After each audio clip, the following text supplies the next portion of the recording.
কেন মাগো বসলো এসে দুই ধারা কাদের কি যে ধারা বুঝি না কিছুই একের পরে কেন মাগো বসলো এসে দুই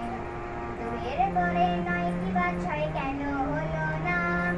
দুইয়ের পরে নয় কি বা ছয় কেন হলো না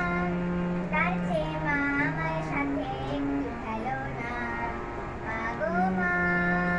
মাগো মা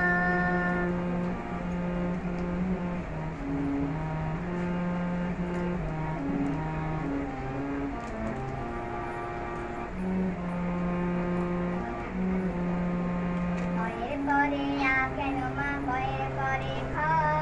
ছয়ের আগে কি কারণে ঠাঁই পেল না ছ